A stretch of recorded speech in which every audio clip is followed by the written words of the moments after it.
হে hello everyone, আমি টুকুন আর আমার একটা নতুন ব্লগে সবাইকে ওয়েলকাম। আর হ্যাঁ, তত্ত্ব দেখে বুঝতেই পারছো কিসের জন্য তত্ত্ব। আরে কোনো বিয়ে বাড়ি নয়। চলো আমি সেই গল্পটাই বলি। আমি তো রেডি হয়ে বেরিয়ে পড়েছিলাম। আর স্টেশনে গিয়ে টিকিট কাটলাম, এক লাপে চলে গেলাম বেগমপুর। আর বেগমপুরে গিয়েই আমি ডেকোরেশন করছি কিসের বলো তো। আরে কোনো জন্মদিন নয়। চলো আমি পুরো টোটালটাই তোমাদের দেখাই। তো তার আগে মেয়ের বাড়ি থেকে তত্ত্বগুলো দেখিয়ে নিই। দেখো তত্ত্ব চলে এসছে মেয়ের বাড়ি থেকে, ফল মিষ্টি কাজু চকলেটস কত কিছু দিয়েছে। সত্যিই দেখো। তারপর আমি একটু বসে গেছিলাম ডেকোরেশন করতে, তো বললামই করতে করতে চলে গেছিলাম, আবার এসে ডেকোরেশন করলাম। হ্যাঁ দেখো কেমন লাগছে কিন্তু আমাকে অবশ্যই তোমরা কমেন্ট করে জানাবে। আমি কিন্তু পুরোটাই ডেকোরেশন করেছি।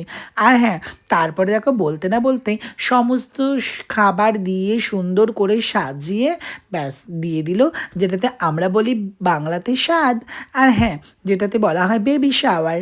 আর সেটাই দেখো সবাই একটু ভালোবেসে ওকে একটু পায়েস খাইয়ে দিচ্ছিল, কারণ আগামী দিন যাতে ওর আরও আরও ভালোভাবে থাকে, সুস্থ থাকে তার জন্য। আর এখানে বরমশাই দেখো কি সুন্দরভাবে শঙ্খ বাজাচ্ছে, সত্যিই বাজাচ্ছে, মুখে নিয়ে কোনো ফটো নয় ভিডিও নয়। আমার এখানে ক্যামেরা ধরে দেওয়ার জন্য কেউ ছিল না, সবাই আমরা খাচ্ছিলাম। তো আমি নিজে নিজে একটু ভিডিও করলাম। তারপরে দেখো তিনটে আমার হাতে পান আছে, আমি তিনটে পানি নিয়ে নিয়েছিলাম। আর এখানে দেখো আমার বন্ধু গাছে জল দিচ্ছে। থ্যাংক ইউ সো মাচ আমার ভিডিওগুলো দেখার জন্য। আর যারা নতুন আমাকে একটু ফলো করে নাও। টাটা বাই বাই, সবাই ভালো।